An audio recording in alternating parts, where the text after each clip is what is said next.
رات کے 10 بجے ہیں۔ السلام علیکم، یہ ریڈیو پاکستان ہے۔ ایاز اسلم سے خبریں سنیے۔ پہلے اہم خبروں کا خلاصہ۔ وزیر اعظم نے کہا ہے کہ بین الاقوامی معاشی اداروں نے پاکستان کی کامیاب معاشی اصلاحات اور کرونا وبا کے دوران کیے جانے والے اقدامات کا اعتراف کیا ہے۔ صدر نے علاج معالجے کے نظام میں ٹیکنالوجی کی مہارت سے استفادہ کرنے کی ضرورت پر زور دیا ہے تاکہ صحت کے لیے احتیاطی پہلو پر توجہ مرکوز کی جا سکے۔ وزیر اطلاعات نے کہا ہے کہ وزیر اعظم سمندر پار پاکستانیوں کے ساتھ کھڑے ہیں اور وہ جلد ان کی جائیداد سے متعلق خصوصی منصوبوں کا آغاز کریں گے۔ اور آج رات پشاور میں ایک گھر پر آسمانی بجلی گرنے سے ایک ہی خاندان کے 4 افراد جاں بحق ہو گئے۔ اور اب خبریں تفصیل کے ساتھ۔ وزیر اعظم عمران خان نے 3 سال کے دوران 5.37% مجموعی ملکی پیداوار جس سے فی کس آمدنی میں اضافہ ہوا حاصل کرنے پر وزیر خزانہ اور ان کی ٹیم کو مبارکباد دی ہے۔ وزیر خزانہ کے ساتھ آج ٹیلی فون پر گفتگو میں انہوں نے کہا کہ بلومبرگ اور دی اکانومسٹ جیسے بین الاقوامی معاشی اداروں نے پاکستان کی کامیاب معاشی اصلاحات اور کرونا وبا کے دوران کیے جانے والے اقدامات کا اعتراف کیا ہے۔ انہوں نے شہروں کی نچلی اور متوسط آبادی جو مسلم مہنگائی کی وجہ سے متاثر ہوئی ہے کہ معاشی بہبود کے لیے اقدامات اٹھانے کی ضرورت پر زور دیا۔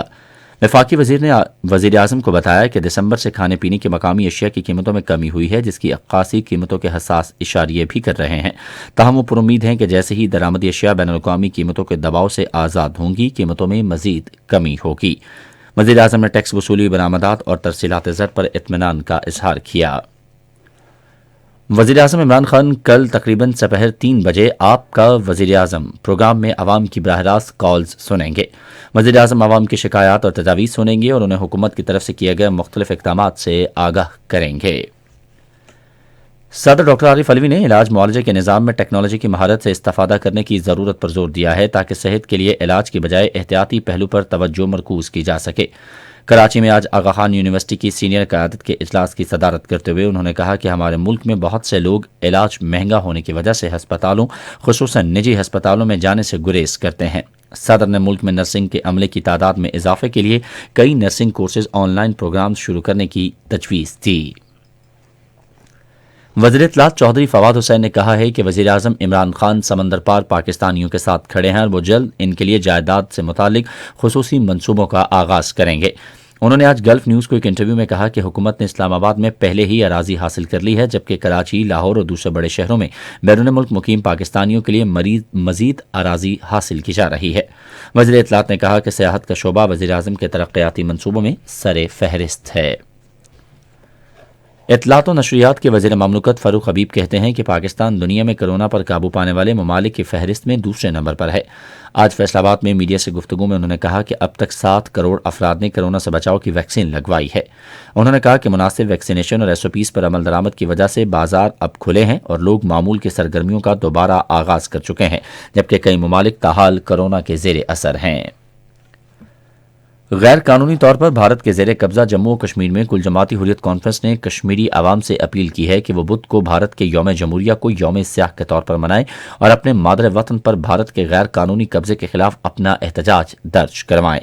کل جماعتی حریت کانفرنس کے نظربند چیئرمین مسرت عالم بٹ نے نئی دہلی کی بدنام زمانہ تہاڑ جیل سے جاری ایک پیغام میں کہا ہے کہ بھارت جنگی جرائم اور انسانی حقوق کی خلاف ورزیوں میں ملوث ہے اور اسے دنیا کی سب سے بڑی جمہوریت ہونے کا دعویٰ کرنے کا کوئی حق نہیں ہے۔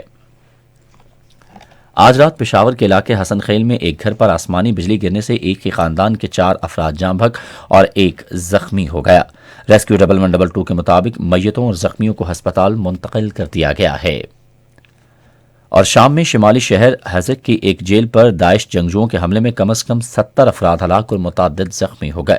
برطانیہ میں قائم جنگ کی نگرانی کرنے والے شام کے انسانی حقوق کے مبصر ادارے کے سربراہ رامی عبد الرحمان نے ایک بیان میں کہا کہ تشدد سے کرد سیکیورٹی فورسز کے کم از کم 28 ارکان، 5 شہری اور داعش کے 25 ارکان ہلاک ہوئے۔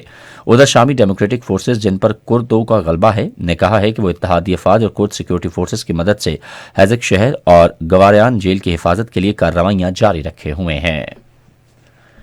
اسی کے ساتھ خبریں ختم ہوئیں۔ مزید خبروں اور تجزیوں کے لیے آئیے ہماری ویب سائٹ پر، پتہ ہے radio.gov.pk، اور آپ ہمارے فیس بک کے link radio Pakistan news official پر ہماری براہ راست ویڈیو سٹریمنگ ملاحظہ کر سکتے ہیں۔